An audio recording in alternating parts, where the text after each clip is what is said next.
First of all, I believe everybody's an influencer. We are behind the scenes with potentially the most influential act on the sound of Capetonian turn-up, Devdondidit. To not couple feelings. That's the day I found my passion. Cons, Xhosa, and Zulu. Not knowing the side effects of being famous. No one was doing content. Yes, I believe that we're in a space now in time in our lives where everything is digital. Issues that we had as colored people. Sliding in your DM saying, hey dude, you need a real job. You need to stop those videos. It's not funny. You'll find somebody sharing their opinion online that's... People only post the positive on Facebook. What are influencers? They don't influence me. You know, if that one view can change your life. You were struggling and have been going through like anxiety and all of that. Me just after my dad died in 2020. He was like a best friend. Seeing him in a body bag, felt my heart beating. Looked at my watch. I was like, hey, Dev, are you having a heart attack? I was diagnosed with anxiety. If your brain is only stores negative. I went to the doctor twice. Check if there's any cancer in there. I just got a radio gig and I was going through anxiety. Hey guys, as you may have noticed, we've put a lot of effort into this podcast to get it as perfect as we can for you, the viewer. But the problem is, most people that watch podcasts are not subscribed to the actual channel itself. So do yourself a favor, click on the subscribe below, click on the bell below so that you will always be notified when a new podcast episode comes out. We will be airing the podcast episodes every second Monday at 7 p.m. So thank you for taking the time out to subscribe and enjoy this podcast.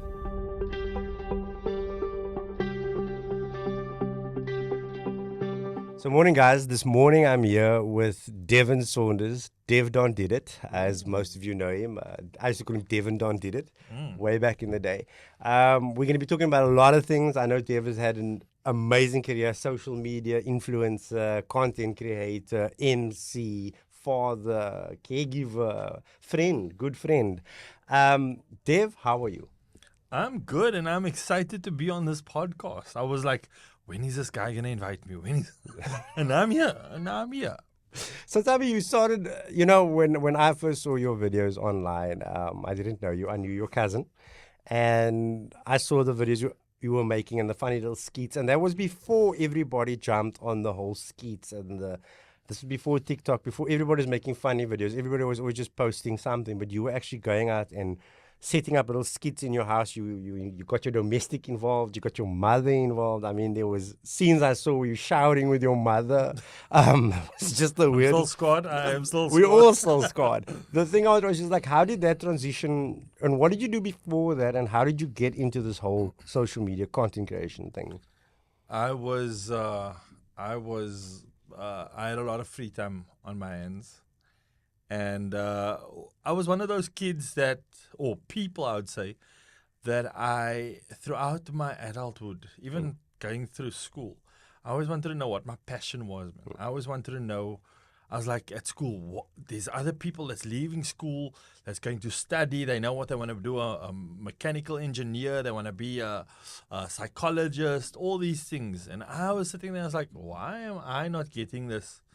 And so for many years, I was like fighting and I'm trying to understand what is my passion, what is. And then just by chance, my partner at the time bought me a laptop that had editing software on, and I had a son. He was, I took some pictures of him and I started creating a compilation of photos in a video format and adding music to it. And I was like, I enjoy this process. And I think it was at the age of 32 where I did this. I put some music onto different pictures. And I was like, I like this editing. And I just enjoyed that. And I was like, oh, okay, this is done now. They enjoyed the video. My son enjoyed the video. He was like 2 or 3 at that time. And I was like, what can I edit now? What can I do now? And I thought, let me just make a skit, a video skit. And from there, I thought, hey, obviously I'm more about the funny. I like to have some fun. And I was like, let's film myself, and we can use this and edit and put it together. Lo and behold, gosh, that's the day I found my passion. That's the day I found what I was really interested in. And that was editing behind, like conceptualization of content and putting it together, thinking, okay, I need this angle, I need to say this, putting it together. And not knowing the side effects of being famous that would come after creating all this content. Boom! All of a sudden, the repercussions or the ripple effect would be, hey, people coming, hey, dude, can I have a photo of you? I see your stuff online. That was never my intention. It was literally just to I was playing at home, and I stumbled upon my passion. And my passion, that's what fueled me to create content. And then one day, out of nowhere, I was at Canal Walk, and I was busy paying for my parking ticket. And this guy's like, dude, you that guy? And I was like, what, me? What guy? Do I owe you money? Why? Why are you? It's like, no. Can I have a picture? I was like, why do you want a picture with me? And then he said, no, because I see your stuff on Facebook. And at that time, no one, like you said, no one was doing content. Everybody was posting pictures, and people just getting used to social media at the time. This is 2015. No one was doing video content on Facebook, on YouTube. There was American YouTubers, but none wasn't popular in South Africa. Yeah, there was no characters. There was no one that was like, this is what he did. Once in a while, you'd see a funny video that was by chance someone did in the kitchen. Yes. And they'd post their mother doing something, and it went a bit viral. Something went viral, like a, hey, Marilise, those But kind it of wasn't content. a consistent person actually setting out to create this. Yeah, content. no. There wasn't any of those people, and I just thought I posted the first video. It was the 50 Shades. No, it was the 50 Shades of Grey, the K Flats version. Yeah, that's where you in the car in the garage. That's the second video. Yeah, okay. The first one was basically me and 50 Shades. At the time, 50 Shades of Grey was a topic. It literally just come out. The women were like, ooh, ah, And I thought, let's just give the Cape Flats version, and where they whip Felicia, the character, and she says, and she swears. And that went viral. I was like, oh my gosh, this literally went like, I don't know how many million views. Somebody else actually took the video, and then posted on their platforms, and that blew even bigger than what my platform did. And I was like, I can do this every day. I can do this every week. Let's continue. Let's jump on. How did it make you feel, the fame? And at first, I mean, I know, like you speak about it now, almost as if, and I think all of us, or people in general, you don't want the attention always. But in the initial stages, how did you feel? How did I feel? About the fame, being recognized.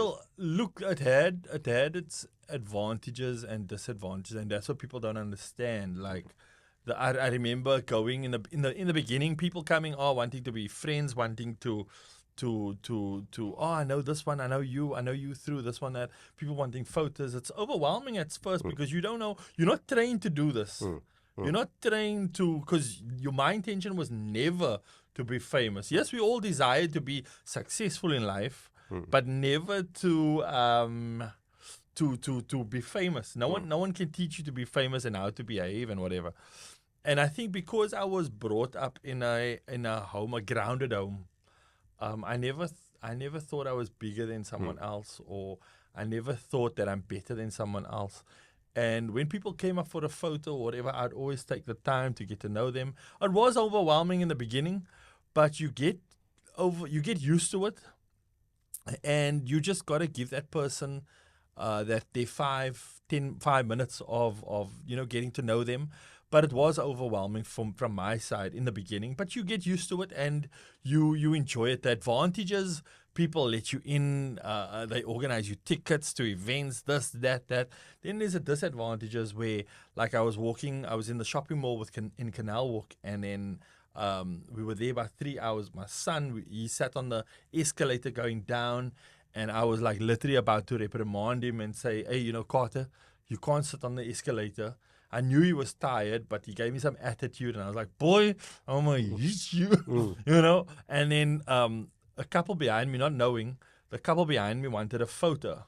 And I didn't know this until they messaged me like 2 days later and saying, hey, we saw you in Canal Walk, you're on the escalator, we wanted a photo, but the words was, the occasion was too big to ask you for a photo at that time.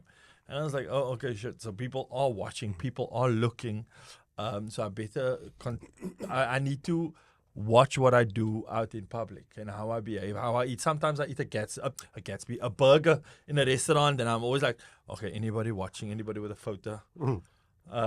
Catch you with like at the Yeah, worst. just last week, funny enough, we were at a restaurant, and this man comes and walks past with a camera, and he literally, without saying a word, he walks past, puts the camera in my face, and he takes a picture and he walks. And I said, sorry, what you doing?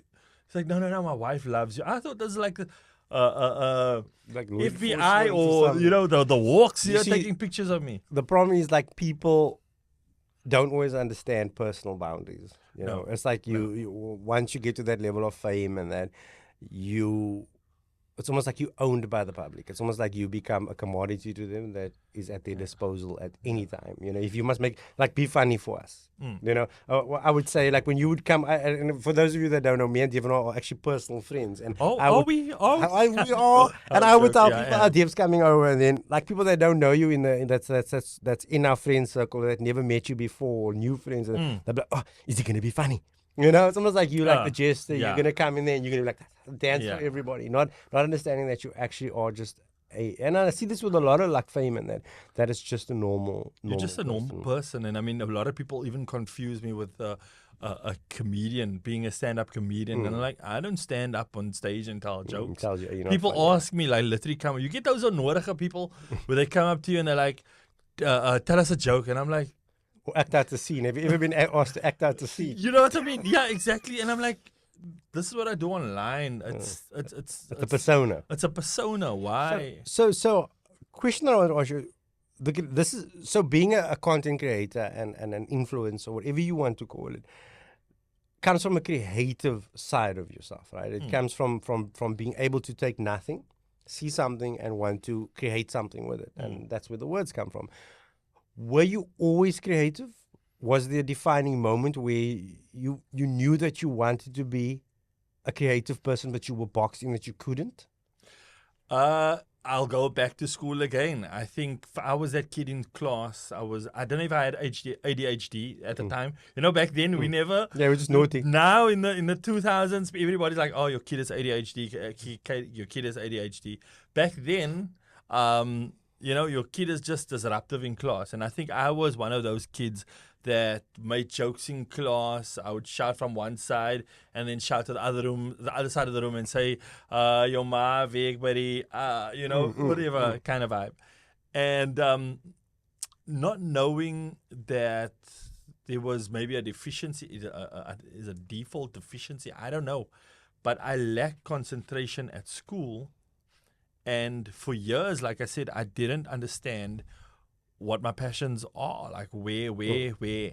And then I got this opportunity where I realized, hey, I can create something from this.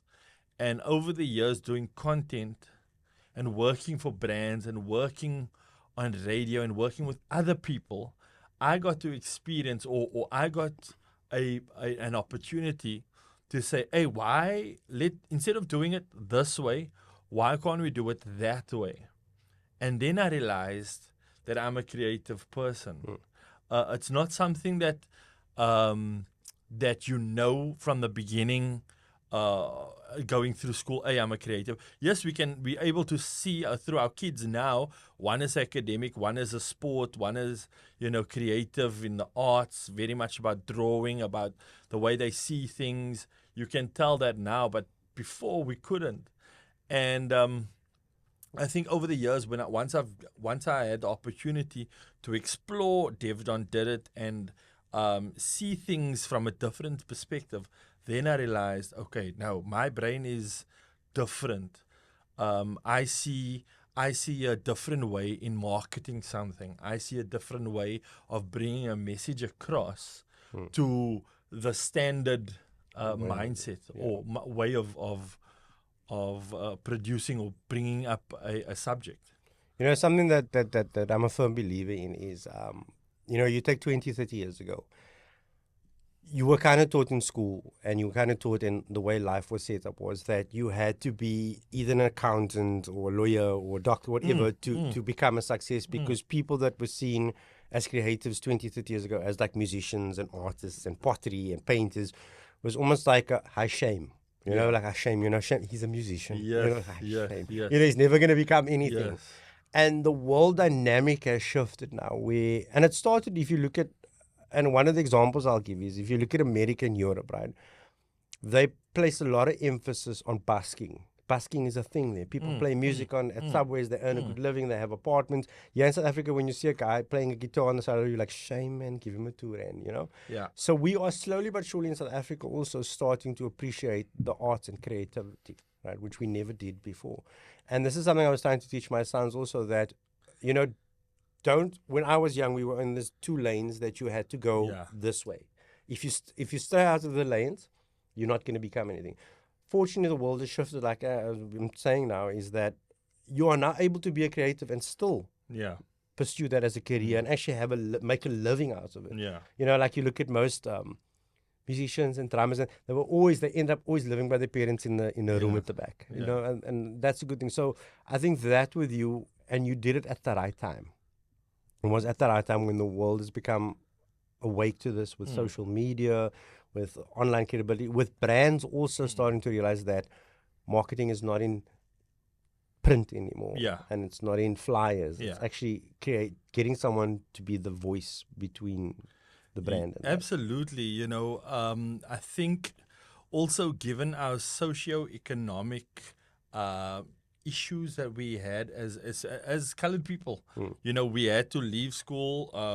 Most of us had to finish school, go work, provide for the family, right? And I think that was the traditional way, or our circumstances.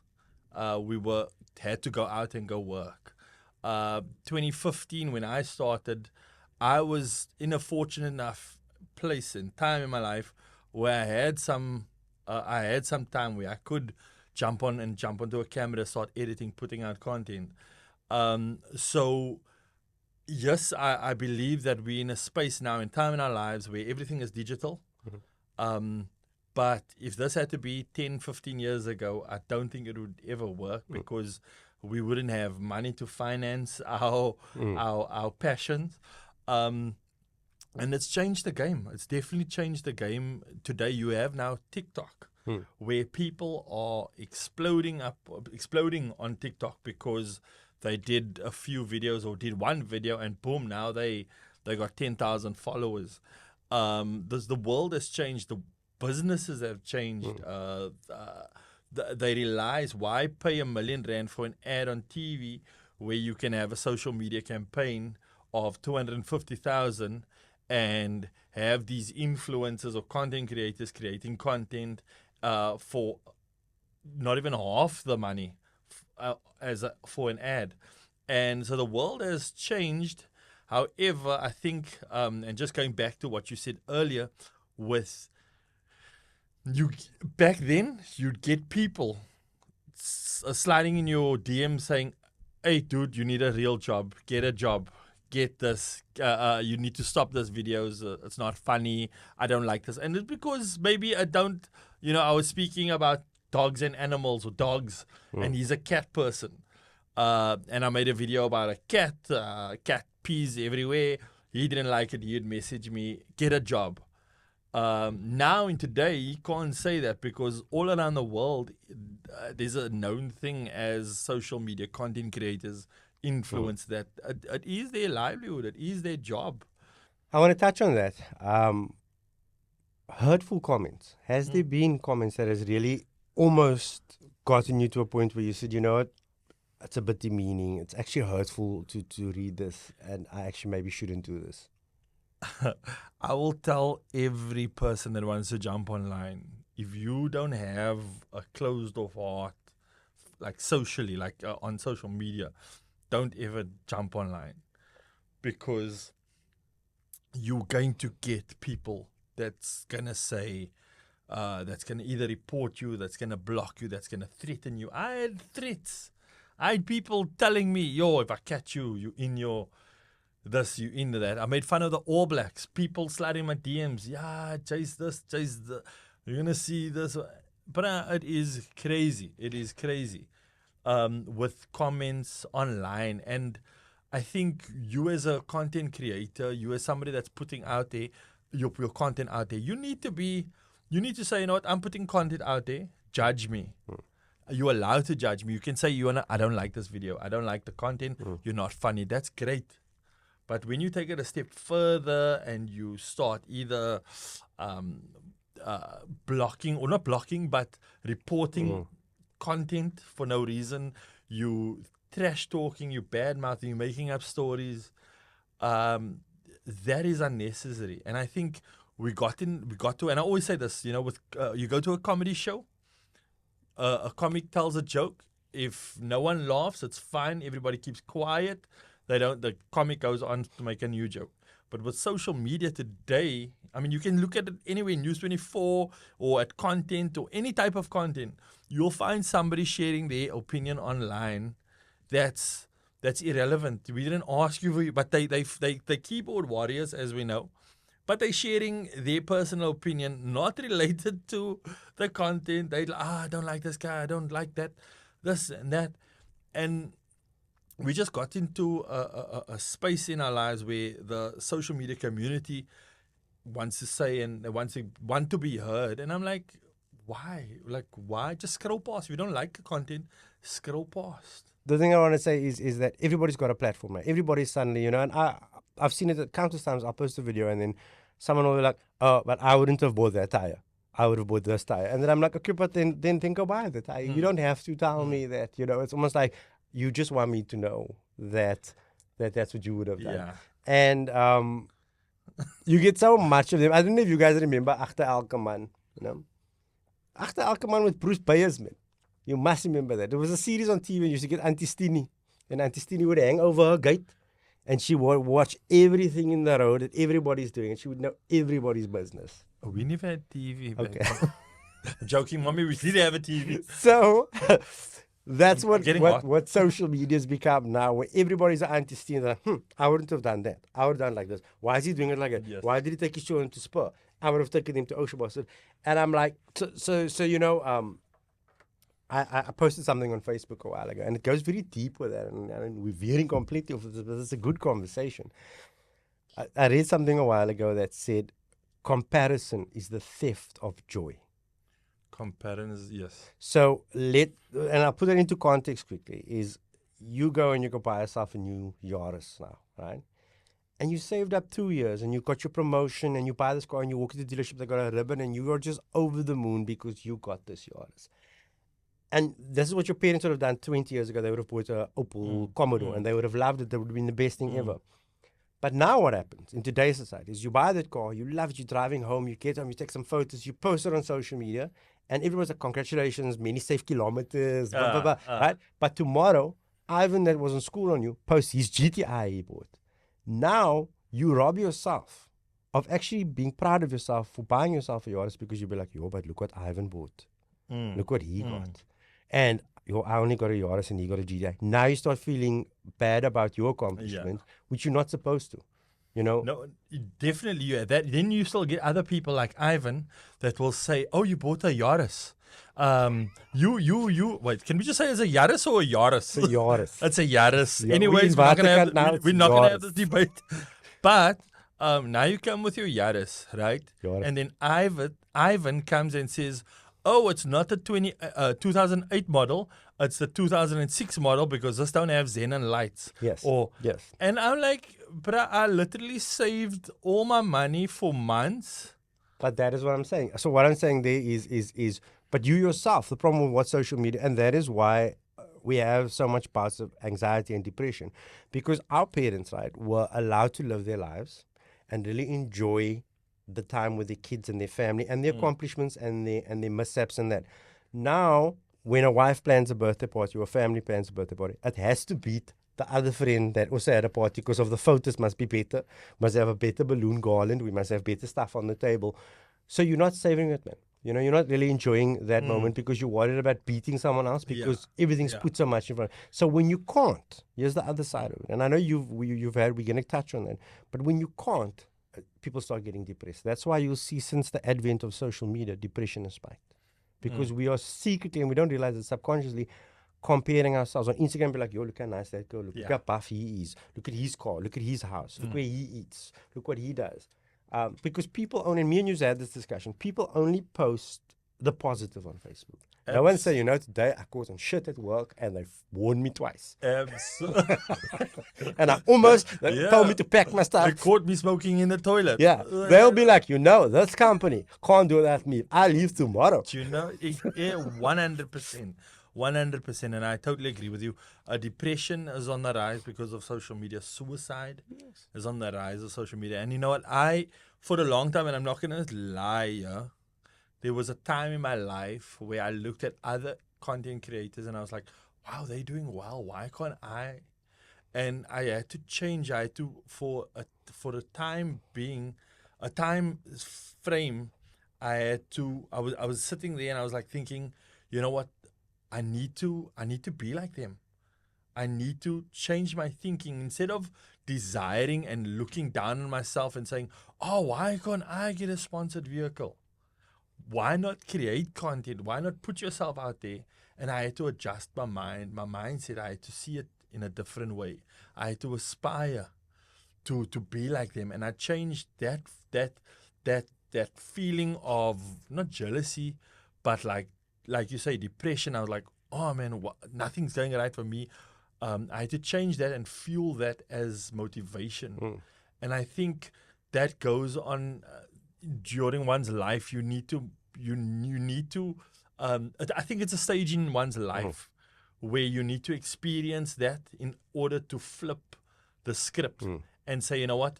I don't just want a sponsored car. I want to own that car and I want to work for it by doing what I love. And a lot of people, and paying for it. And a lot of people today, jump online and this is one thing that I can't understand. Over the years, we've seen it online. What are influencers? Why influencers? They don't influence me. You know, first of all, I believe everybody's an influencer. You are an influencer at your workplace, in your home life, in your social life. You whether you're talking about a cup to your friends on camp, boom, you are influencing, right? But now we are considered social media influencers, and there's so much hate online, and I just don't understand. Is it because we have a certain lifestyle where we get paid to do something like take a picture or content creation video at home? We don't have to go to a 9. So there's that jealousy as well. And this was happening. And I'm going to say on this podcast now, right, that from early 2015 all the way to 2020, before COVID, everybody was like, oh, this content creators, influencers, blah, blah, they need to get jobs. They don't influence me. Come COVID, everybody jumps on TikTok. People, families, dads, mommies, aunties, grannies are on TikTok. They got thousands of followers. They now creating content themselves. And these are the same people that was telling me, get a job. You're not an influencer. Now you are an influencer on COVID, or on TikTok because of COVID. Because of the pandemic, you were bored, you jumped, you saw you got an audience, now you got followers, now you want to be an influencer. People can say what they want to. I've been there, you know. You come, I'm not going to do it. Now suddenly you're doing it and someone says, hey, check here, man. Here's a free hoodie for you. You know what? Like, think of this, right? You walk in Checkers or Pick and Pay, and there's that lady standing there with a small oven, and she's giving you a piece of mints on a toothpick. Taste this, man. Yes, you yes, take yes, it yes, because yes. it's free. You're like, can I have another one, auntie? And you, you know what I mean? Right, when she's not looking, you take 3. You know, the thing is, so the moment people's going to get offered that free things, they might say what they want to. They're going to be like, you know what, I'm going to do it. I'm going to do it. I'm going to take it. They're saying to me, you know what, we like that you use Andy in the background of your video. Here's 10 Andy. They're not going to be like, no, I've got a real job. Yeah, yeah. You know what I mean? Yeah. That is the world that we're in today. You still find people that have hate towards social media influencers, and I'm like, it's not just South Africa that's made a career out of this. there are people around the world that created, whether they show their body in a bikini, whether they're actual content creators. There's people living their best lives. Why must you throw shade? Why must you hate? Is it natural for you to hate or be jealous? Like why? Like that's what I don't understand with social media and people today. You know what it is? It's and I won't even say coveting.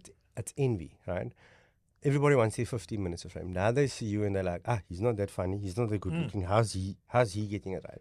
And it stems down to envy. It's at the end of the day, if they were given the opportunities that a content creator was given, they would take that opportunity. And the big thing is, and I want to ask you, one of the questions I want to ask you, but I want to bring this question into it is one of the things I want to ask you is advice to someone wanting to become a content creator. But also what I want to say about that is these guys that have the envy in that, they think it's as simple as you take a picture of this iPad now and you put it on social media and that's your job done. They don't realize that you have to take this iPad, get in your car, drive to the beach, put it at the restaurant, get the logo in the background, wait for the right lighting, go home, edit it, research the hashtags, look at the right time to post it to relevant groups, tag relevant people. It is actually a job. You know, it is actually a lot behind it than just, I remember if I look at our comedy videos we did, it was about posting it in South Africans in Dubai, South Africans in London, South Africans in the UK, South Africans living in Manchester. You join all these groups and then you got a list and you must go through it and you must reply to comments, you must be relevant. If something happens in the media today, you need to jump on it. You need to. So what advice? It's a big question, but to someone that looks at you now on this and says, you know, this is where I could see myself going. It's easy to make the videos, right? There's thousands, millions of videos, even in South Africa, that have gone viral once off. But to make a career and to monetize it and to actually live doing it, can you explain that? It's not as easy as just picking up a camera and having fun. You have to start off with the conceptualization of the content that you're going to push out. You have to script it. If it's going to be writing down, this is kind of like how I'm going to start off, and this is how I'm going to end. If it's humorous, if you're about comedy, you have your gag at the end or that type of thing. So there's that research. There's that writing down of the script. Then you have to film, right? Speaking to anyone that wants to get into this, we're under the assumption that we need the best DSLR camera or mirrorless camera.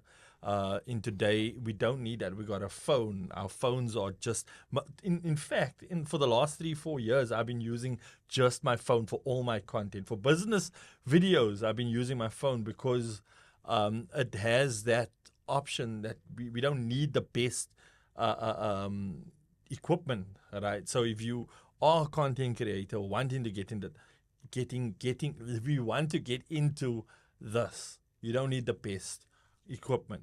It's all about how you deliver the content in terms of what you're putting out there, what you're saying. It's easy, but it's very hard. And another thing is the consistency. You know, I always take Game of Thrones, for example. Are you a Game of Thrones fan? Mm-hmm. So Game of Thrones comes out. I've never seen a minute of Game of Thrones. Apparently, it comes out on a Monday night at 10 o'clock, right? If the loyal fans know that every Monday at 10 o'clock at night, a new video is coming out, your audience need to know, especially YouTube. With TikTok, it's different. TikTok has changed the game, but social media in general, they need to know that on 10 o'clock on a Monday night, if, like with Game of Thrones, if I missed it tonight, I'm going to watch it tomorrow. I know there's a video. So consistency is key to actually growing a platform or presence on social media.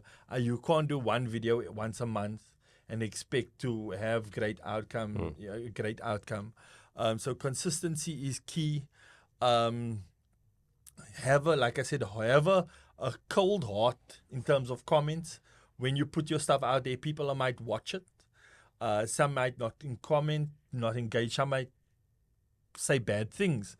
but you need to close your heart, especially with social media. You're gonna get the people that are slamming you. You need to ignore that.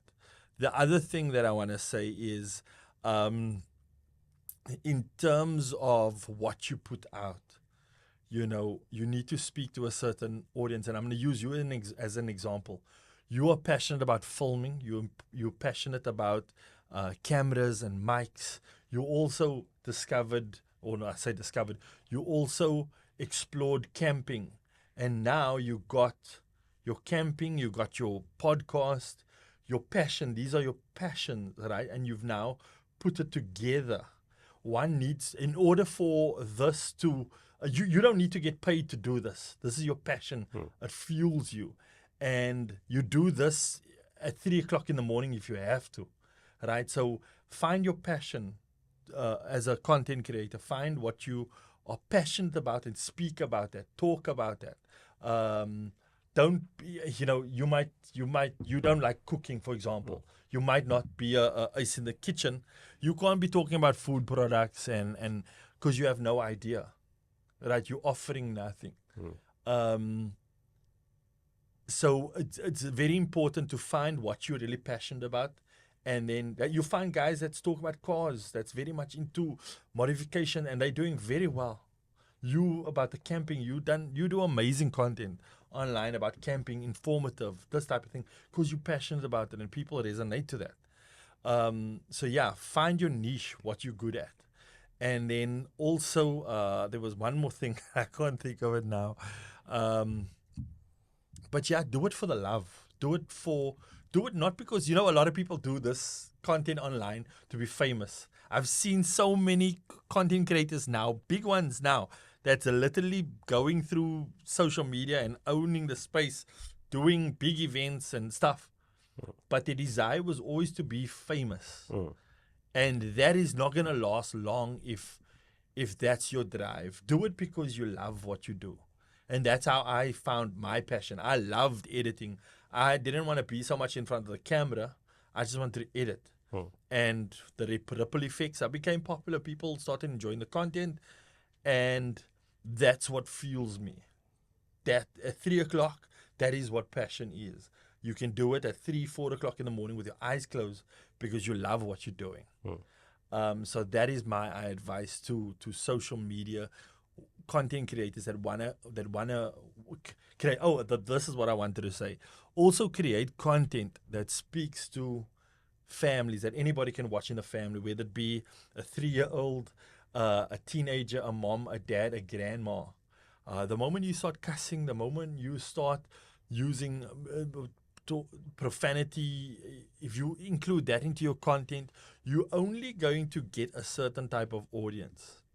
If you change the whole game and you create content that the family can watch, that they can enjoy, if it's I always say if it's not educational, not informative, if it's not comedy, then what is it? Don't do that. Just if it's not educational, if it's not informative, like newsworthy, if it's not trending and comedy, don't go into anything else. Don't go into a religious. I've been bitten doing religious content, and it was literally just having a laugh, and it backfired.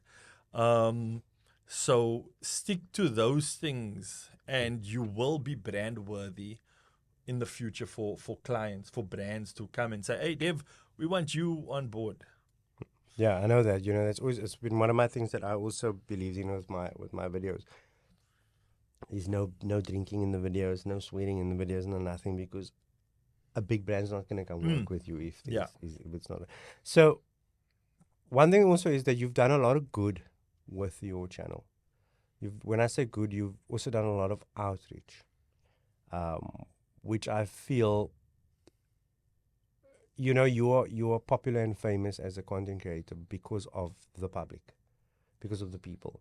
So I feel that you've really encompassed that, and you give back to the people that need. And and I mean, I've seen you do amazing things. But how do you feel in South Africa about, I would say, most if not all of the content creators, majority of them, that don't use their position of fame and power and all of that, whatever you want to call it, to actually do anything positive in the world? I don't wanna talk about them because that's, for me, I can only talk about me. I have a heart for people. I have a heart for the community like you. I've seen it in you as well. We want to help people. If we were given R1 million, I'm sure we would invest it into our communities. We would have some for ourselves, but we would want to give back. We're that type of people. We want our communities to thrive, and we have a heart for people, and I'm one of those people. I know you are too, and I think that as a content creator, that I have a platform, and I'm like, I can, instead of just making content for people to consume, I can use those people that's watching. I can attach a brand to it, and I can say, hey, you know what? Let's go out and let's go feed the homeless. Let's go clothe them. Let's go do something to change our world that we live in. And I think for me, it's not in the guideline of being a content creator that we need to do social work, a community outreach. It's not in all of us. I'd love it to be in everyone, but I think only certain people have that, and when they have that platform, they want to use it. And I, from the very beginning, one of the first pranks I did, where I was hiding in a bin, this was 2015. It was always my way of just giving back to people. Like, consume my content, but let's me and you collab with the brand, and let's help the homeless. Let's help someone. Let's help a family. And I think it's not in all of us. Well, naturally, our natural instinct is to love and care. But a lot of people, like I say, are there for the fame. They're there for the bag, but they're not there for the community. And I think that's dependent on different people. I think if we had content creators that could say, hey, you know what, here's 5,000 rand, here's 10,000 rand, let's change the world, we'd be in a better place. We would. The thing I want to ask you on that is there's been talk in media and stuff where you read about that the idea of social media influencer will be dying out soon, right? Because people around the world have started come to this realization or this conclusion that I can't really trust you when you say that's the best mic, because the company's paid you to use that mic. You're not going to say it's the worst mic you've ever used. Yeah. So how true is your influence on this product, and can we trust you? And a lot of people have stopped relying on them for direct pushing of the product, more just advice on the product. Yeah, I've experienced that. In fact, I at a time in my life, 2017, when weed wasn't legal in South Africa, I was approached by this guy or this brand, and I said, "Hey, Dev, I want you to be the brand ambassador." And I was like, "This is not who I am. I don't do weed. I don't partake in that." And the audience that I'm trying to connect with, it's families. Maybe they do, but I don't want to. Kids watch my content as well. I don't want to be, And I think as a content creator, yes, it's hard out there to secure the bag every week. So you take on anything and everything. But when you get to a place and you're like, hey, you know what, does this align with my brand? Does this align with my models? And you kind of like, nah, I'm going to pass it. I'm going to pass on this. I think something else will come your way. It's happened to me before, but it's very hard to also put the bag away. With the social media side of, these influencers now talking about brands, I think we'll get to a place where we'll find content creators or social media influencers doing talking about this mic, and I think it will be now just a review. It will be seen as a review. You jump on like you jump on YouTube. You want to know about this mic? You will watch a review. Yeah, you'll find now a content creator or a social media influencer talking about it. And I think we went from no social media content creators to social media influencers, now to like people just doing reviews. These people Just that have a content platform, creators. content creators talking about this mic.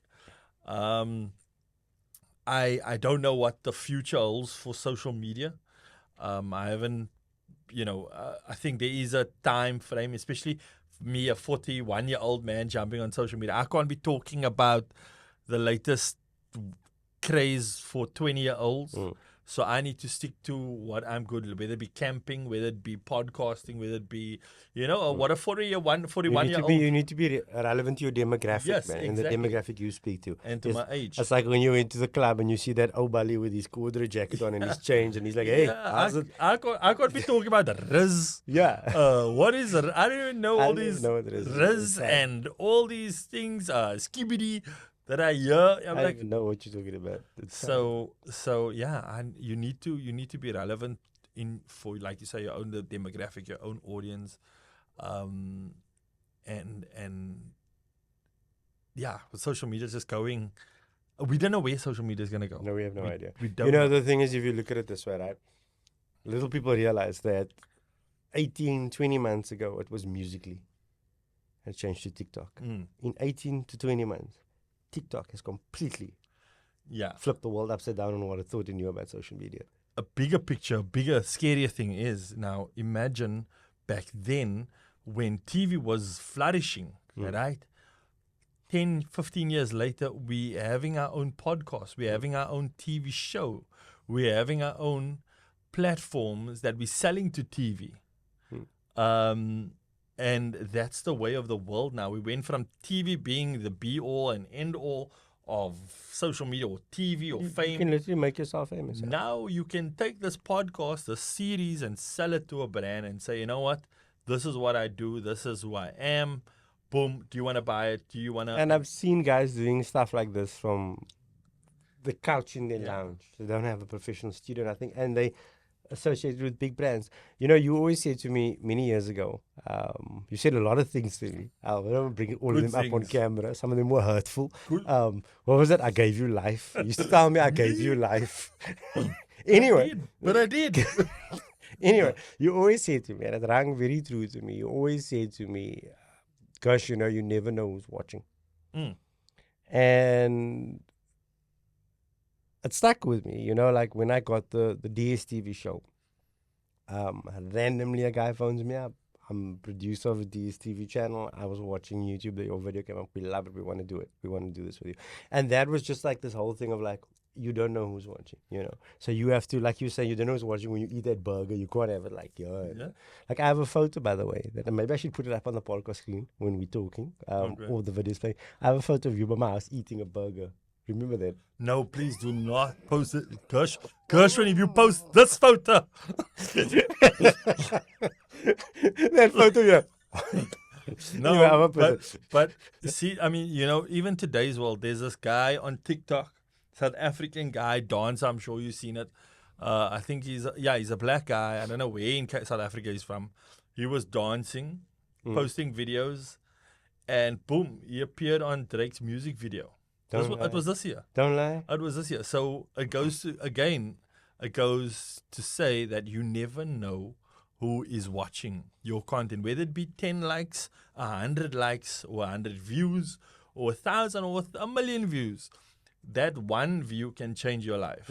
That one, and I think you need to appreciate that one view, because that one view could change, everything about you. Can let you catapult you into a different stratosphere. Absolutely.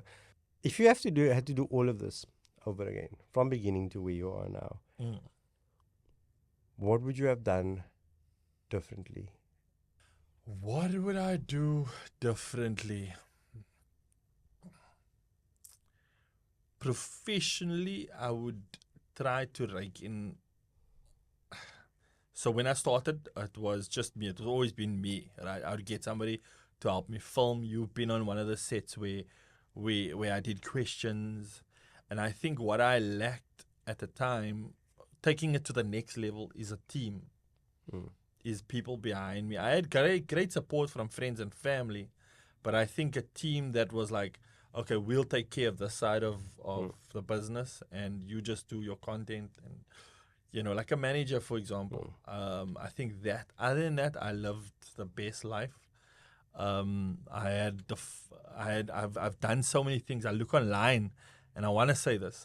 I look online and I see other content creators doing different content and different things, and I'm like, I've done that before. I've done it before. It's not a competition, but I've done those things. I've done some crazy things in my life, and now they're on TikTok saying that they break through. They this, they that.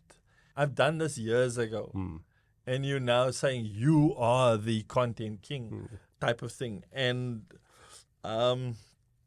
yeah. And that's a very valuable thing that you're talking about there. It's where I am at right now is you the talent, if you want to call it that. You the talent, and you need to focus on what the talent does. The talent is good at making videos, or the talent is good at playing basketball or whatever, and there needs to be someone else that is handling the business side, the deal side, the advertising side, because what happens when you, as a content creator, or anybody, not even a content creator, even if you were a runner or a rugby player, you need to be focused on practicing every day on that field, running as fast as you can, eating right, sleeping early. You can't do that and then still have to go sit in a corporate meeting and do that, because you're never going to be the best at what your talent is, and you're never going to be the best businessman. You need to let go of that reins and say, this person is going to handle what's best for me, and I'm just going to be the best version of myself that I'm employed to do and be. You need to reach a level first of you need to reach a level where things are working now. Your brand is out there. And then once you have that going, then you say, you know what, I need this team. I need them to do the admin. I need them to see what the client wants, get the brief, chat to the client, send the rate cards, that kind of thing. And you literally just focus on your content and what you need to do. And I think that is very important, because you're now doing Mondays, you're setting up meetings, then you must come home, film. It's just a lot. I mean, it's a business now. It's genuinely a business. Podcasting is now a business. One cannot just do everything, because then you're putting yourself in all these places. I think the problem is also it's short-sightedness. So the idea there is okay, I'm going to pay James 500 Rand a week to do this for me. I could save that 500 Rand. It's 2,000 Rand a month. But if you got James to do this, within 3 to 4 months, you'll be making 10,000 a month, because of James putting in the proper hard work and the leg work.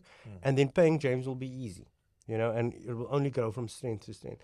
It's that initial short-sightedness of like, oh, but why must I give him the money? I can do this. I pay him, I can do it myself, And like you said again, podcasting, you look at the hashtags and there's a lot of work. And that was the thing with even creating a YouTube video.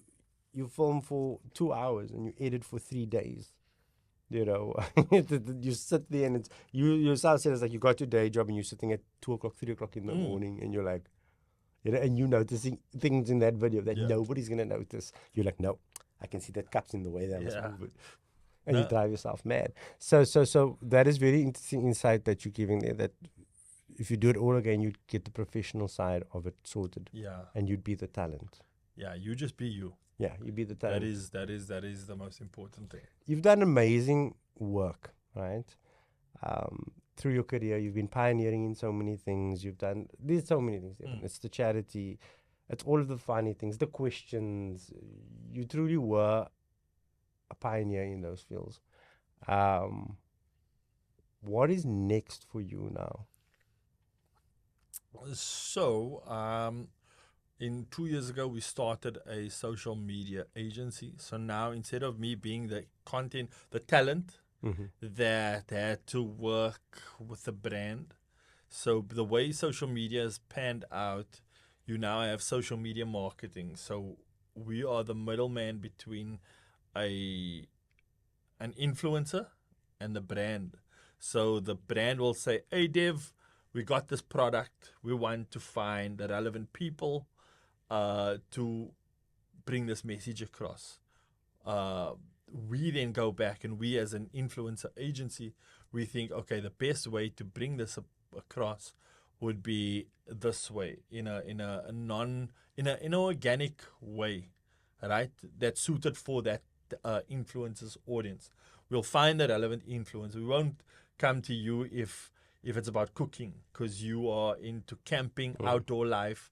So if it was maybe a brand like Outdoor Warehouse, or whatever brands you associated to, that came to you and said, hey, you know what, we're looking for an influencer or a podcaster, we would find someone like you, and then we'll brief you. These are the times we'll create a schedule, conceptualization, the rollout of the campaign. So we'll be working. So that's where I'm currently at, working with content creators and brands and merging them, and they speak to each other. So that's where I'm at now. I would love to grow that even further through my business, and I got experience being the influencer. Now I know how to deliver, and that's something I think is also a problem in today. We have influencers. Maybe I get shot down for this, but you have dancers, TikTok dancers, the people that do amazing. They're talented, but now you find brands using dancers for their campaigns. How do you deliver? How do you bring across a message? Even though they might have 1 million or 500,000 followers, it doesn't make sense to me. So that is something that I've struggled with in social media. I've struggled with it. Is why must we employ a media marketing agency like Teva now? We can just go on, one girl in the office be like, Shamila, I know Jimmy Nevis's cousin, and then suddenly, right? Now they look naively at numbers. So they look at an influencer, like you said, 1 million followers. This is a girl in beauty products, but we're selling mics. But she got 1 million followers, so we got 1 million people going to see it. It's not a demographic that's going to buy. And I have a very interesting example on this. Is I did a campaign with very big camera brand, and 2 of us were selected in the Western Cape, and 2 of us in KZN, and 2 of us in Joburg. And this other counterpart, that was my other counterpart in this campaign, has like 600,000 followers on Instagram. I've got like 10,000. And when we ran the campaign, their views, right? This person's views was 360,000 on her video, right? 360,000 views on her video. It's a 1 minute reel. Mine was 70,000 views on my reel, right? I sold about 15 of that product. 15 people used my coupon and bought. None of hers did, because her demographic is people looking at what's the new top, what H&M has got this weekend. Where my demographic might only be 10,000, but they're 10,000 auto enthusiasts that are after this product. So they look at her numbers, but those are not people that's going to be buying it. And brands are guilty of that. And brands, you need to stop being cheap. Get someone that can say to you, don't employ him because he's got 1 million followers, and look past this one because he's only got 10,000. That 10,000 is working 10,000 people that's going to buy. You need to speak to the right audience. You need the ambassador, or the person, the talent, the influencer. You need the right one.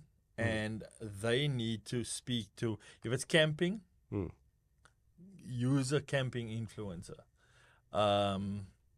Don't be speaking to, that one's got, I know influencers that were Muslim, but alcohol brand jumped on them, and they're like, but we don't drink, and it was too late to cancel the campaign. So brands need to obviously be weird, and it's a space that brands are only now learning about. I mean, we can pull stats and data and say, hey, the engagement rate on this person's platform is blah blah blah. They got a good retention rate. People watch their their videos, the entire video, and yeah. So the game has changed.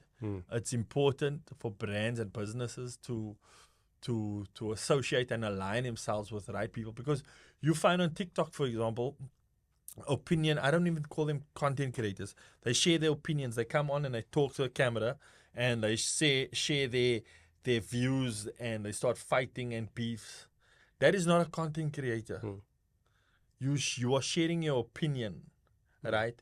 And why these people don't have brands with them, it's because they are sparking beefs or fights or drama online. They are sharing their opinions. They might have millions of followers, but brands tend to stay away from that because of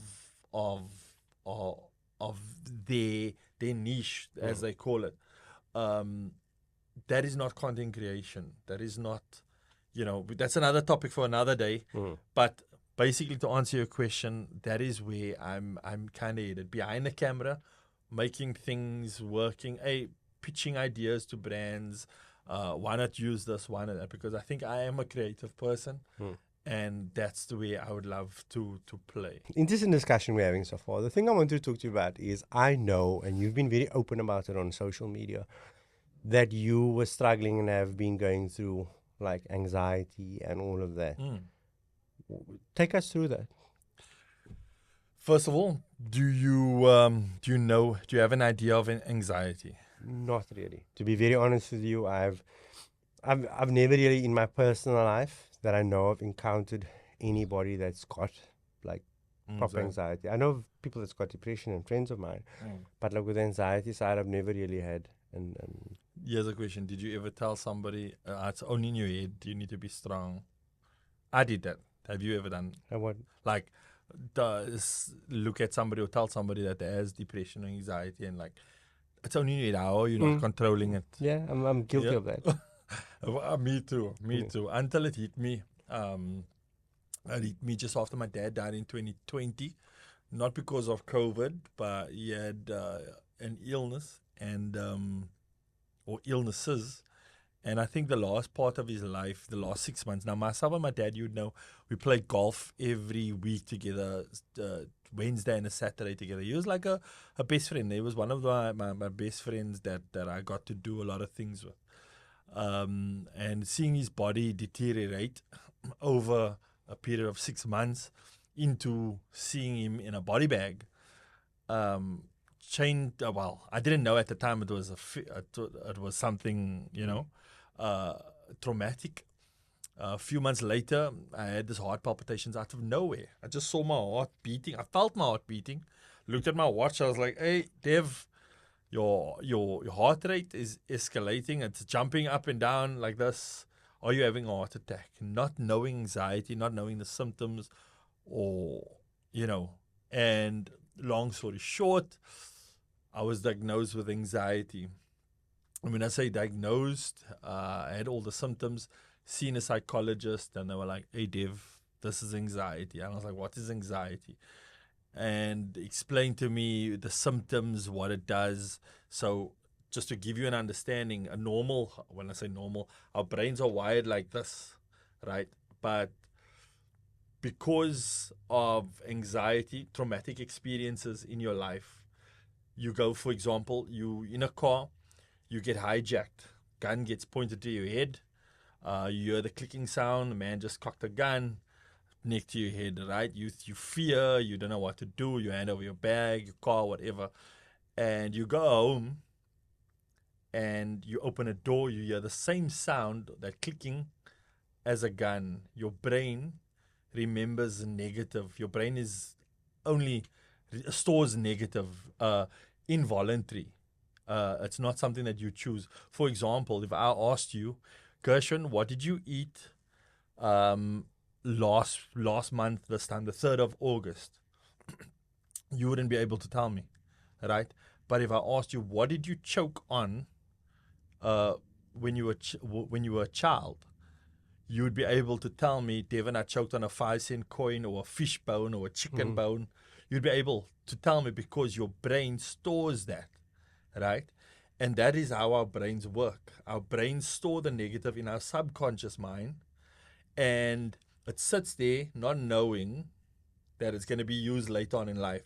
So all these traumatic experiences changes your brain. So this is your normal brain, and then a traumatic experience, these wires kind of like just don't touch anymore. So every time you go through a choking experience or a hijacking experience or hearing the sound of a door, you go back to that experience, and that's your brain's flight or fright mode that gets activated, your nervous system. Then you start thinking your life is at danger. You start fearing. You start getting the symptoms. You start getting dizziness. You become dizzy. You get bone. These are the symptoms I'm mentioning. You could get body shakes, body tremors. You get heart palpitations, chest pains. You get eye twitching. Your eyes start twitching. And these are subconscious things that your brain, and people don't realize how powerful our brains are. And you get into a dark place in your life where all you want to do is just lay down, put your head, relax, rest. And that's why today you find a lot of people taking their lives because they can't deal with anxiety. They can't deal with depression because it makes them someone that they're not used to, that they don't like, that they don't want to do. They don't want to be social. They don't want to go out. They don't want to do content. They don't want to deal with life because this thing is on them, on their body. So I went through that for, about 9 months before going to a psychologist. Right, I went New Year's Eve, when we party liquor, where we crazy, we having fun. One year, 2021, I was literally 10 o'clock in bed. I said to Gabby, I was like, you know what, I'm just going to lay down now. She was like, no, let's go to bed. We had no plans because I was going through anxiety. And eventually I found, luckily by chance, a lot of people, and this is something that a lot of people don't know, people go to psychologists, and I was fortunate enough to find one psychologist that worked for me. Other people go through this. Women have been dealing with this anxiety and depression from small, right? And they've been going through life with this problem, especially women. Now in today's world, men are now not being exposed. I'm not saying it was kept away from men, but now men are coming out and saying, hey, they're relating, they understand. But there's a lot of women that's been going through this throughout their lives, depression and anxiety, and they are dealing, they go through a psychologist. This one don't work for them. This one they're not comfortable. This one is a bit overbearing. And I was fortunate enough to find one psychologist that did a certain type of therapy called PWRT that changed my life. The therapy, back in the day, there was a template that they used for psychologists, and this is no disrespect to any psychologist out there that's doing the traditional methods, where they use a template and ask certain questions, and it's kind of like talking. You talk to me, I'm talking to you about my problems, and that's how we fix it. They use a template to that, where with the latest in technology in neuroscience, that you get machines now that you can plug on to your brain, I assume, and they can literally see where these brain patterns and waves are and what triggers and those type of things, right? And one of those therapy methods, it's BWRT, brain work recursive therapy, right? Where you don't need medication anymore. You don't need to manage your anxiety anymore. You don't need to live with it anymore. You can eradicate it. So, for example, BWRT takes your situation because you now experience something traumatic. And in my case, my anxiety was seeing my dad in a body bag. Hey, this is going to be my life, because I'm now obviously his son and we have the same blood. I'm going to be diabetic. I'm going to have heart failure. I'm going to have all these things. I'm looking at my dad in a body bag and I'm like, is this my life in the next 10, 15 years? My dad was diabetic at 37. I'm not diabetic yet, but am I going to go this way? And my anxiety was about my body. It was about, there's a pain here, there's a pain there, there's a pain in my chest. Dude, I went to have my nuts checked twice, right? And the second time, they had a female and a male doctor in checking, going through my nuts, searching if there's any cancerous, anything that was So, cancer. so then you become almost like a hypochondriac then. Not necessarily, no. You're aware of your body.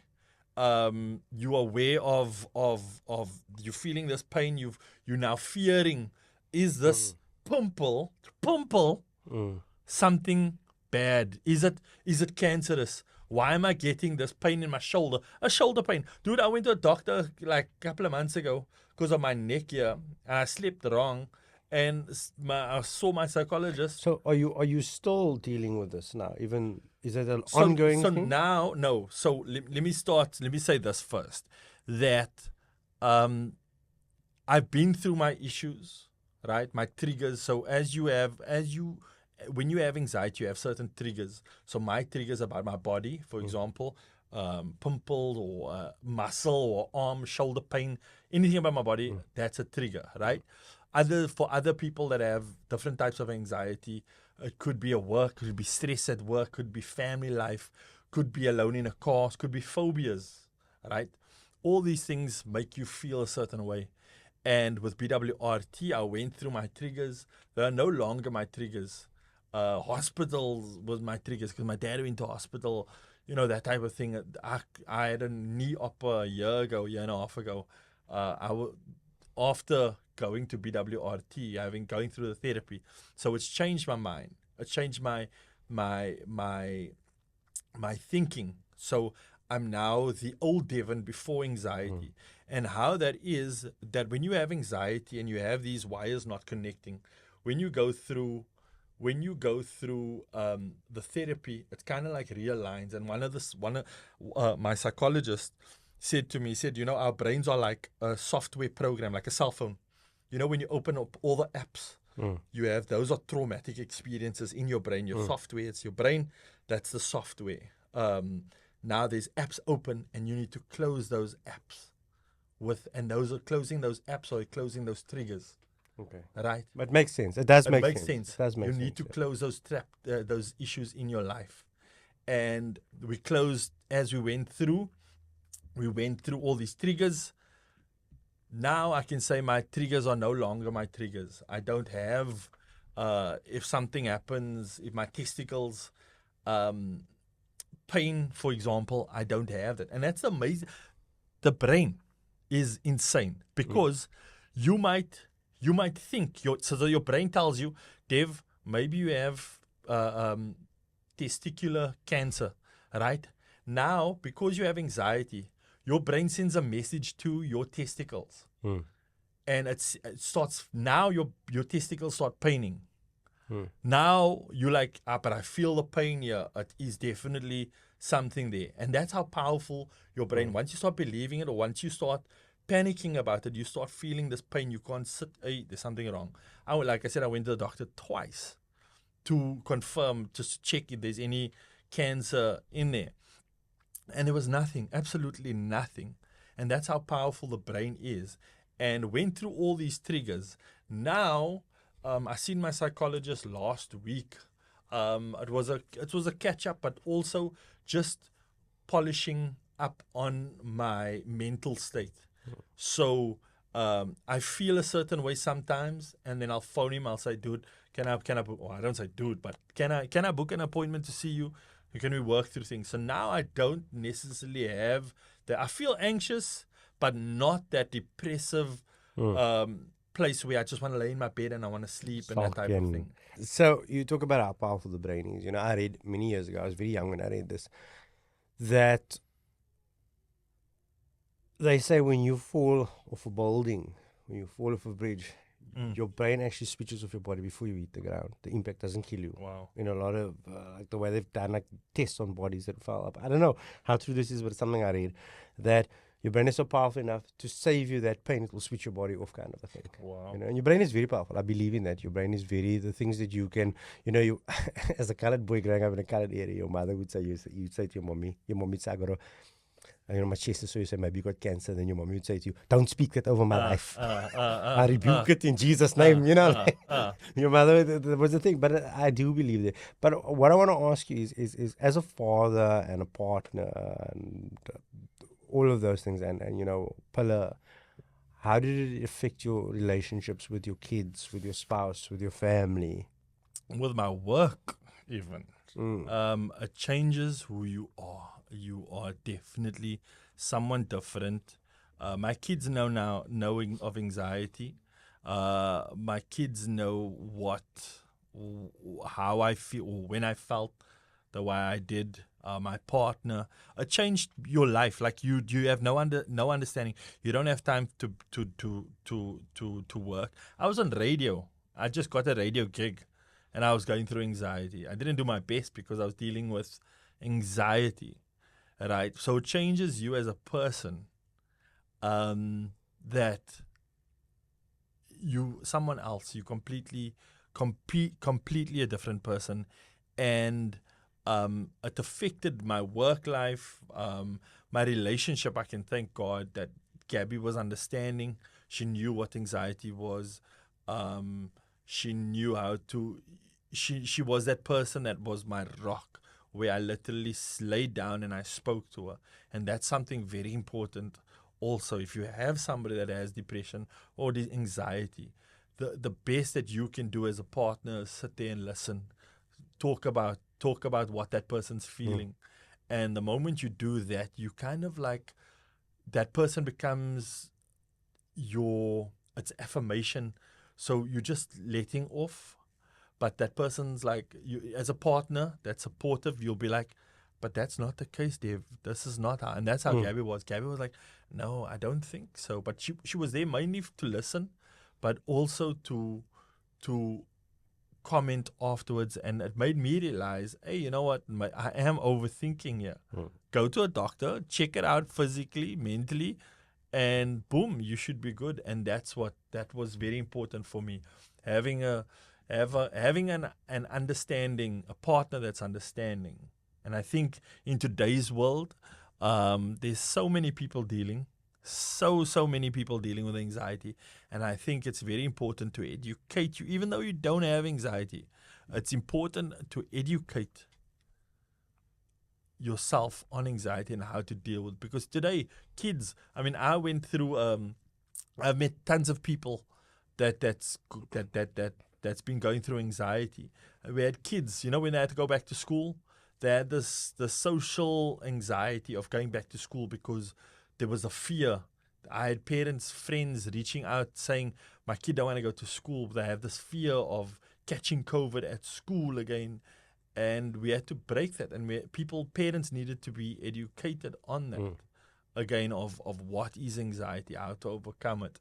And just going back to social media, I think it's, again, my social media, or it's my social right to educate my audience and on using my platform about these things.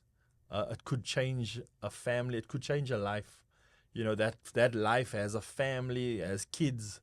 And if I didn't share that message on my social media, there might be a child without a father today. There might be a child without a mother today, because there's no message of hope. And that's what I want to bring for my audience and my family and friends, is that there is hope. Life is not all doom, dreary and doom and gloom and death, and exactly. I think like we all always focusing, and this is something that I've spoken about to friends. I know I always speak about a lot of things, but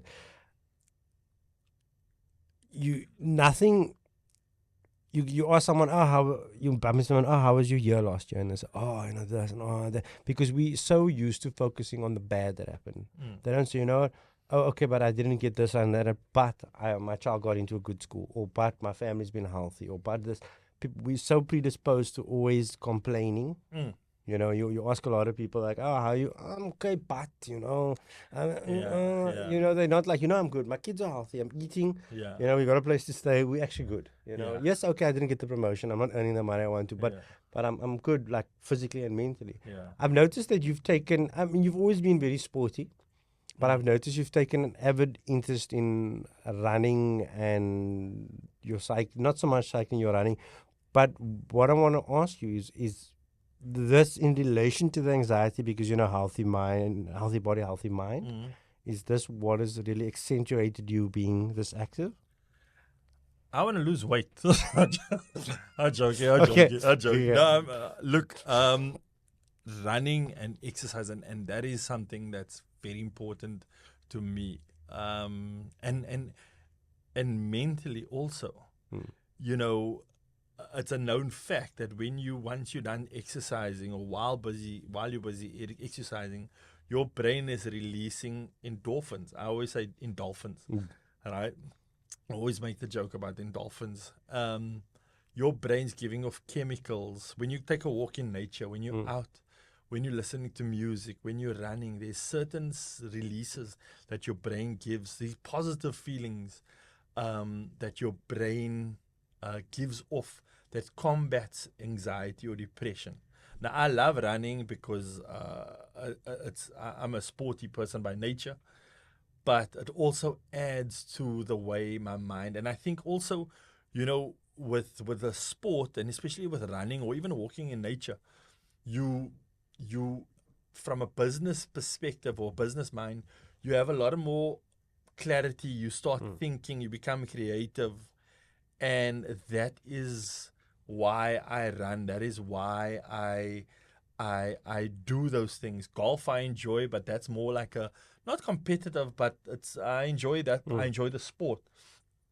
But with running, and that's why I encourage people also, men, if you're just sitting at home watching soccer on a weekend, try Saturday mornings, go for a walk, go for a hike, go see nature, go for a run, start learn to run. Not everybody can run, but learn to run, and you'll see how you feel afterwards, just naturally, how your body and your mind changes because of you running. You no more in that slump. You're becoming healthier, like you said, a healthy mind, healthy body, healthy mind. And it's very, I think it's very, and it's vital to be part of. And other than mental, you have kids, you want to be fit, you know, want to have grandkids one day, you want to still kick a ball with your grandson, you don't want to be, you know, walking and go and get off the bed type of thing. So it's vital to look after yourself as well, not only mentally but physically as well. So I genuinely encourage. There was something else that I wanted to share with you now, which I can't remember, but it was super important. But yeah, healthy body, healthy mind. There is a thing with healthy body, healthy mind. You have to, you know, inherently as human beings, 500, 600, 700 years ago, 200 years ago, 100 years ago, TV and this didn't exist, phones and all this, right? So nobody laid on a Saturday on a couch because it was literally nothing. Okay, people read, right? But people didn't lay and lounge like we do. There's books you read, and a lot of these books are autobiographies that I've read. Yeah. But I also have been fortunate enough to be around really, I wouldn't say influential, but business-minded people that I look up to. And you don't find a high-value individual or a successful individual, anyone that I know, all of them, and I know a lot of guys in my main business industry, that at the end of his heavy corporate day, he goes home and lays on the couch and watches series and eats chips. None of them. They either cycle, hunt, run, jog, fish, swim, whatever. There's something. And that is the traits of a high-value individual. Yes. Right? And too many of us have fallen to the trap of you come home and you release reels calm me, watching videos relaxes me. Oh, this is it's me time, and that, and you are actually making yourself lazy. And again, you look at these high value people and you envy them again. You envy them and you say, oh, you think he's this because he got his GTI and I only got my Yaris, whatever, right? I only got that, and you covered what he has. Not realizing that, what are you doing? You go on a Saturday and you lay on the couch late, 11 o'clock in the morning, then you watch reels for an hour, and then you just mill around. With this guy's at nights, if he's on his phone, he's watching Vusi with motivational talks. He's reading something. So for me, it's like we are just becoming, if our parents and grandparents looked at us today, they'd be ashamed of a majority of how we are as individuals. Yeah, look, it's even affect our relationships with our kids. Yeah. We live with kids, but they're on their phones. They in the next room. They are doing their things. We laying on our phones, they laying on their phones. So it's changed the game.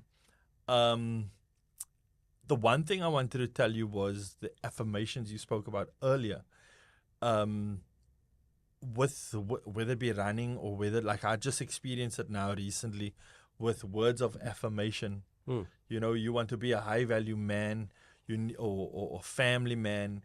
You need to get into a space like, where you say, I am strong, I am determined, I am positive words from yourself to yourself. Because your brain, if you're just going to say, I'm just going to, I'm just going to make it, I'm okay, but, work and that. If you don't tell yourself, you are going to start believing and living that life. But the moment you start saying, you know what, I am a determined person, I am a successful person, I am motivated, I am strong physically, I can do a half a marathon, I can fix a car for you. I mean, within reason, like some things that you are good at. Be honest with yourself and say, I am good at this. It's not that. It's like you played soccer professionally when you were in the UK. What do you do before you run out of that tunnel? You hype yourself up. We're gonna win this. Yeah. We're gonna do this. This is what we're gonna do. Yeah. Guys, today we're winning. We're winning. Yeah. You don't just walk out there like, oh, I hope we do our best. Yeah. You know, Yeah, you need to. at least. And that changes your mindset in life, especially with anxiety and depression. That is it's vital to tell yourself every day. Look at yourself in the mirror and say, you know what I used to do before going on stage. I would look at myself in the mirror, whether it be in the car or when I come out of the shower, about to go to an event and I'm as MC and I'm feeling overwhelmed. I'll be like, you Devdon did it, man. You did this, you did that, you did it. Now I'm sort of hyping myself. Hype man. Now I'm like, okay, cool. I got this confidence. And so I go out into the world having that confidence. This is a conversation that we can sit here for like 4 hours and talk about. And fundamentally, right, I believe that this stems from social media. Because you doubt yourself, you doubt your accomplishments, you doubt your personal being, you doubt yourself as a father based on what is put in front of you so much these days. Yeah. The ideal dad on a Saturday when he wakes up, the TikTok or the Instagram reel shows you, picks the kids up, they go to the park, he runs, dad's riding bicycle, the kids are happy, there's ice cream now, you're like, and I just took him to McDonald's.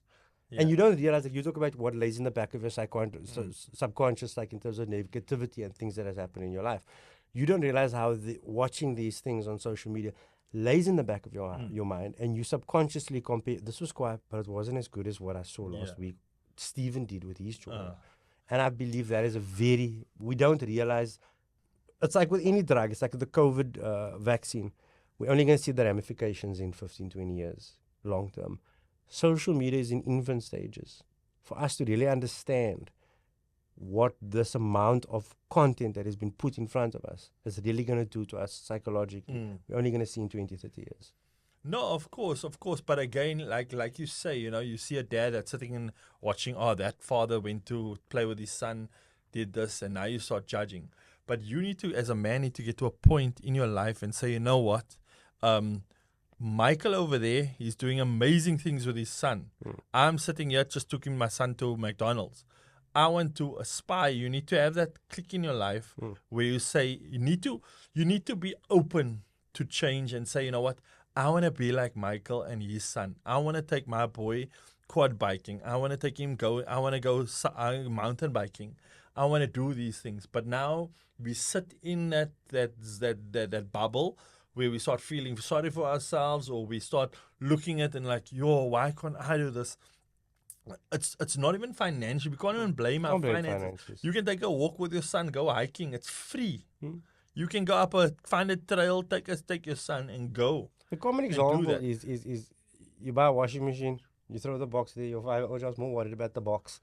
He wants to climb in the box and play with the box. He's not worried about the value of the washing machine, he's worried about the empty box. Yes, so as much as we try to compare ourselves with other people, we should use them as an example. And I got friends that's been around about 4 years now. Amazing dads, all got kids, and they are those type of dads that invest in their sons and their daughters. They go out and they go biking, or they busy with a quad bike, or they just invested in their kids outside of their work life.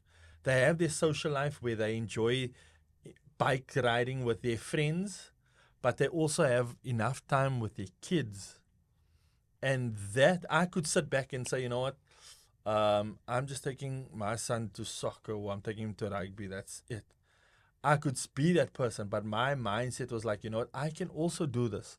Like Mike, I can also take my son quad biking or mountain biking or going on a hike. And it's one's in the thinking.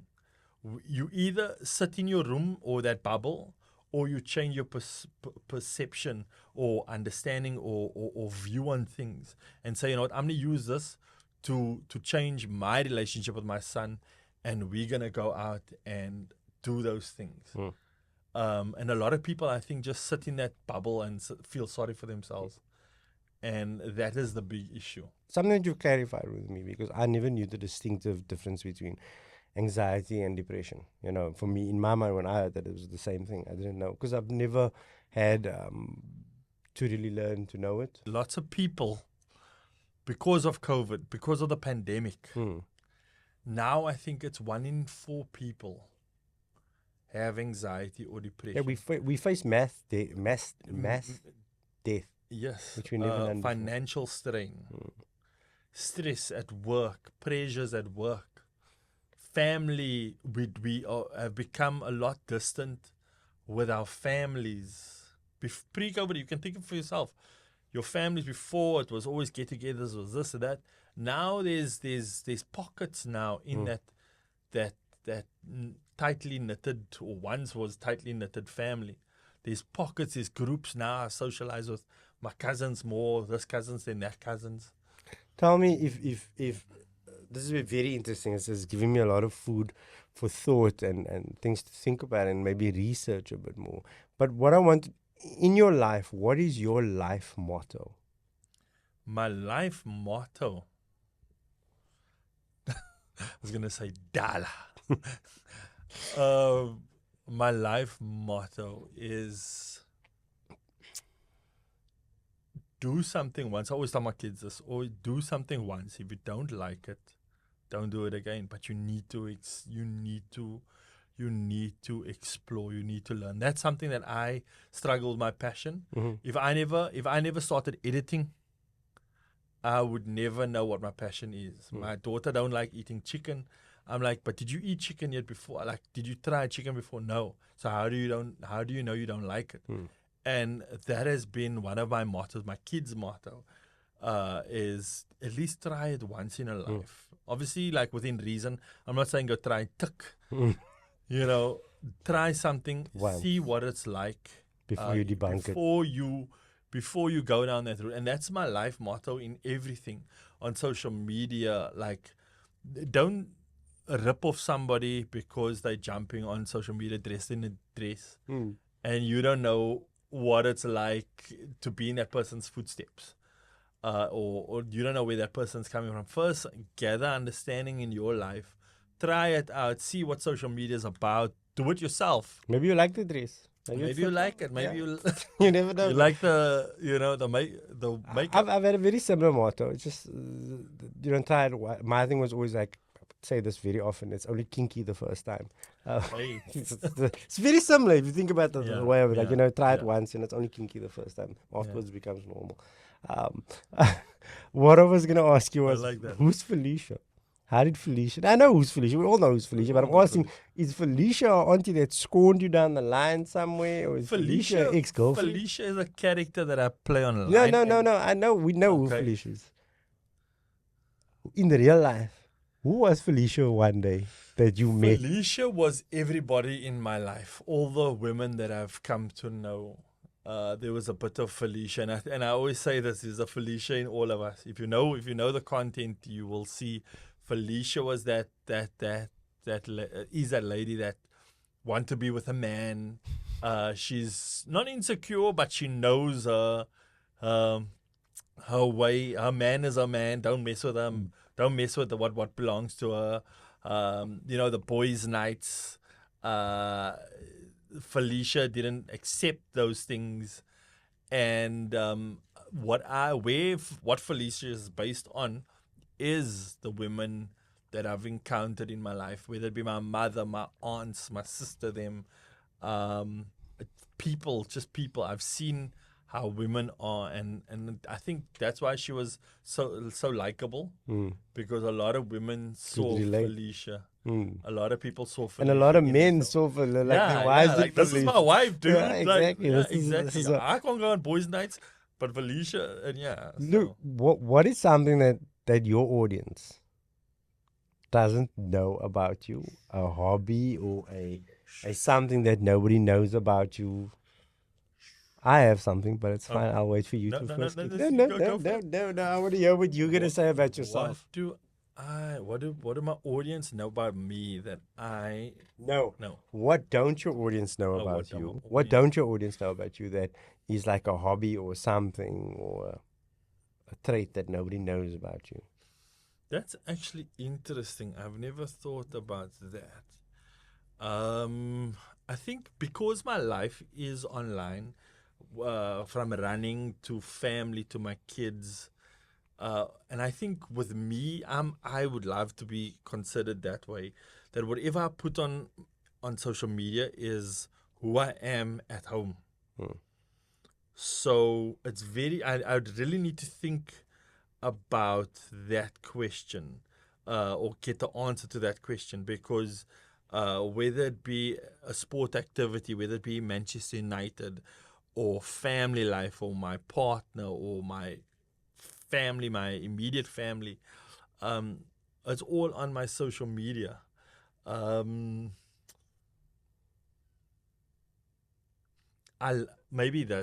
think what my audience don't really know, I'm a deep person.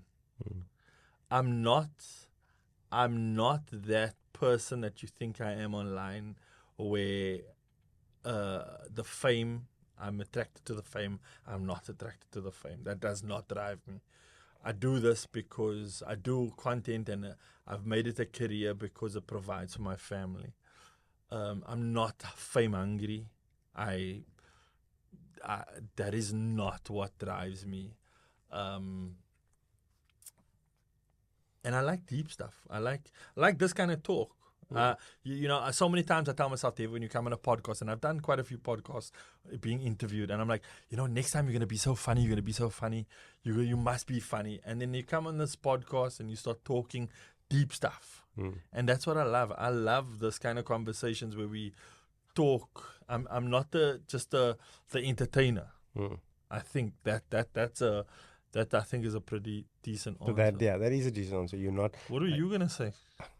I don't know. But I was going to bring up your nostril. Oh, wow. It's like a physical thing.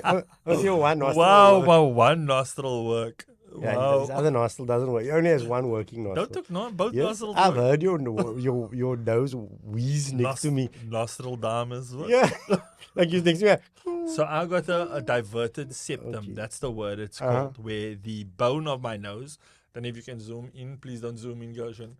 But one of my bones are skew, so I think it has like 10% air going through that nose in and out. What a weird question, bro. Sorry. So interesting to know. So Devon, thank you for the chat. It's been a long chat. It's been an insightful chat. We've gotten to speak about your anxiety, your goals, your family, your life, your ambitions, Felicia. So many things. Thank you for joining us. Thank you for having me, dude. And I want to say this. I said this to you so many times, and I'll tell this to the camera. This man is a huge inspiration. I think I encourage him. I'm encouraged by him. He's giving me life. Yeah, he's definitely giving me life. And it's just awesome watching you grow. Thank you, David. I've seen, and I genuinely mean this. I really. I know you don't like compliments. I know you don't like compliments. I know you don't take this, but I want to say this to I've seen your journey from doing Gale videos to you finding what it is that you really like, and I think you found it with 4x4ing, your family, everybody's involved, your podcasting, your cameras. You're very informative, very knowledgeable about the equipment. Relax. This is my show now. Okay. And I'm inspired by you I as can as edit as a this out, man. you know that, right? I know you can, but I'm a man that, you know, you are it's a good example. You are an example to me, even though you don't know it. I'm inspired by what you do Thank you. and what you are doing. Nothing stopping, and I know it's the fuel that keeps that's burning inside you to make this a big. And I'm proud of you as a man you. to another Thank man. you. I'm Thank proud you. of I you. appreciate that. So well done on doing your thing. Thank you. And I need to tell everybody, like, I'm into the outdoor sphere and the camping and that. Devon was the first person that took me camping 5-6 years ago. Yeah. He got me into this whole, like, outdoors. He just came with that sleeping bag. That's all he came. He came to a sleeping out tent. And then I saw, like, your fridges, cupboards. I was like, yo. And then next thing, we bought a trailer. We were camping. The kids loved it. So thank you for that. Where did we go? Bonneville. Bonneville. It's really yes. opened up my life to my family's life, and even my friends, and that to a whole other avenue of life. You know, my first camping experience before that, I was 16 and I camped at Hurtful, and with friends of family, and I slept on rocks most of that December. Yeah, you know, you just gone. With a silver bag. Sleeping, a pop sucker on the side. But like, yes, I've learned. It's really put it into perspective for me.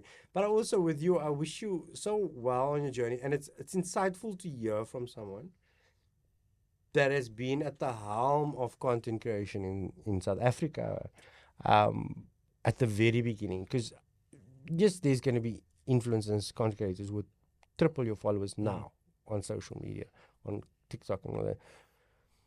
But I jumped on a bandwagon. You were there when people were like, what's this guy running around in a dress for? Why has he got a TikTok? I'll never forget the first video that I saw of you was you in the garage with the 50 Shades in it. Oh, yeah. And it was fake funny. It was funny to see localized content and not always watching Americanized or your westernized content, actually getting it in a local context. Yeah. So I wish you all the best on your journey. I know there's a lot more happening in your personal life, in everything. Your kids are big, you know, things are, and I wish it pans out all the best for you. Thank you. Okay, Thank cheers. you. Keep well. So, bro.